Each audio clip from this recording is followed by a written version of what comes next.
Hello everyone. आज के इस बेहद खास ग्रामर सेशन में आप सभी का बहुत बहुत स्वागत है। देखिए, अगर इंग्लिश ग्रामर ने आपको कभी भी डराया है ना, तो आज आप बिल्कुल सही जगह पर आए हैं। आज हम इंग्लिश ग्रामर के सबसे ज़रूरी हिस्से यानी प्रेजेंट टेंस को पूरी तरह से डिकोड करने वाले हैं। और मेरा आपसे वादा है कि आज की इस क्लास के बाद आपको वर्तमान काल के नियम रटने नहीं पड़ेंगे, बल्कि ये आपके दिमाग में हमेशा के लिए छप जाएंगे। तो चलिए, बिना किसी देरी के सीधे इस मास्टर क्लास में डाइव करते हैं। अब एक बात बताइए, क्या आप भी कभी-कभी आई वर्क और आई एम वर्किंग के बीच उलझ जाते हैं? यकीन मानिए, ये एक बहुत ही कॉमन प्रॉब्लम है। हम अक्सर क्या करते हैं कि अपने दिमाग में वाक्यों को शब्द दर शब्द ट्रांसलेट करने की कोशिश करते हैं और बस यहीं पे सारी गड़बड़ हो जाती है। आज के इस सेशन का हमारा सबसे बड़ा गोल यही है, ट्रांसलेट करना बंद करना और सीधे इंग्लिश के स्ट्रक्चर में सोचना शुरू करना। एक बार आपको इसका लॉजिक समझ आ गया ना, तो ये कन्फ्यूजन हमेशा हमेशा के लिए दूर हो जाएगा। तो आज का हमारा रोड मैप कुछ इस तरह का रहेगा। सबसे पहले प्रेजेंट इंडेफिनिट टेंस के नियम, उसके बाद प्रेजेंट कंटिन्यूअस टेंस, फिर प्रेजेंट परफेक्ट टेंस, उसके बाद परफेक्ट कंटिन्यूअस टेंस और आखिर में हम इन सभी टेंसेस की आपस में तुलना करेंगे। चलिए, सबसे पहले बात करते हैं हमारे पहले टॉपिक की, प्रेजेंट इंडेफिनिट टेंस के नियम। तो अपने पहले और सबसे बेसिक टेंस से शुरुआत करते हैं। जब भी हमें किसी आदत, डेली रूटीन या किसी यूनिवर्सल ट्रूथ के बारे में बात करनी होती है, तो हम प्रेजेंट इंडेफिनिट का इस्तेमाल करते हैं। इसे ना बिल्कुल एक मैथ के फॉर्मूले की तरह देखिए। सकारात्मक वाक्यों में सब्जेक्ट के साथ वर्ब की फर्स्ट फॉर्म लगाते हैं, लेकिन एक कैच है।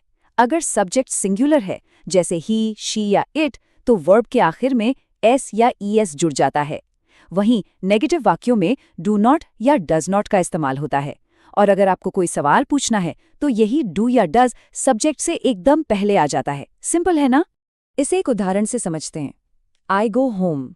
अब ध्यान दीजिए, इस वाक्य में वर्ब के साथ कोई एस या ईएस नहीं है, क्योंकि हमारा सब्जेक्ट आई है। ये एक रूटीन को दिखा रहा है, एक ऐसा काम जो रोज किया जाता है। आपको अपना फोकस सिर्फ इस इंग्लिश स्ट्रक्चर पर रखना है।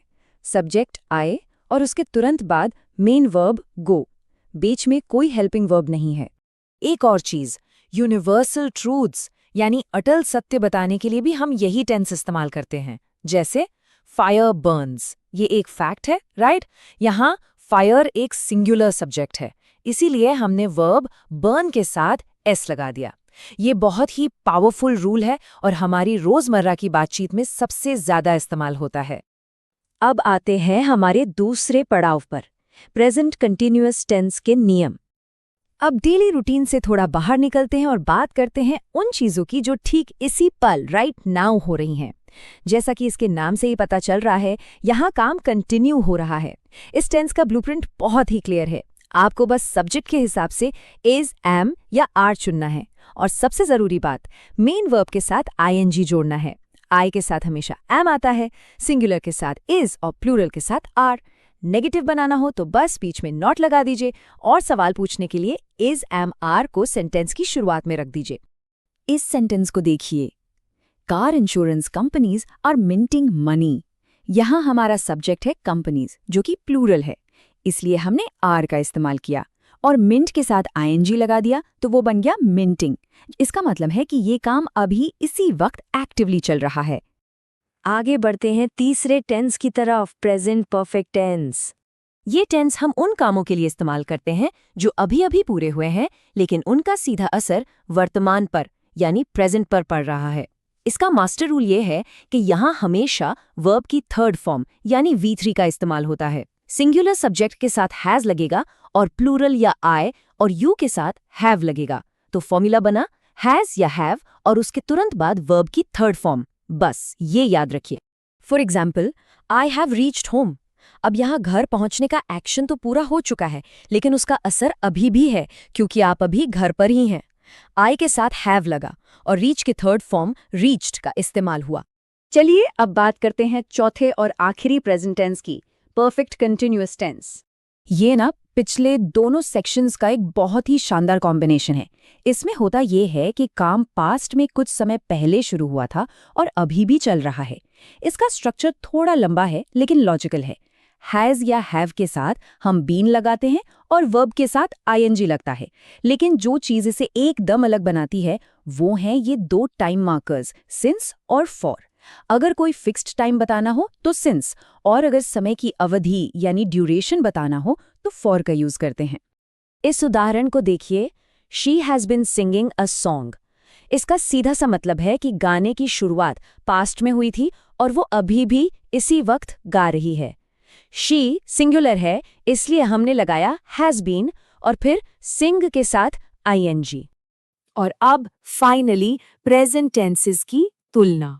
चारों नियम समझने के बाद अब वक्त है इन्हें एक साथ रखकर देखने का। इन दो सेंटेंसेस को कंपेयर करते हैं, आई टीच और आई एम टीचिंग। ध्यान दीजिए, इन दोनों में जमीन आसमान का फर्क है।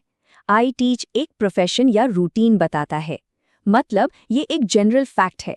लेकिन आई एम टीचिंग का मतलब है कि मैं ठीक इसी सेकंड में लिटरली अभी पढ़ा रही हूं। तो ये है सबसे बड़ा फर्क इनडेफिनिट और कंटिन्यूअस के बीच।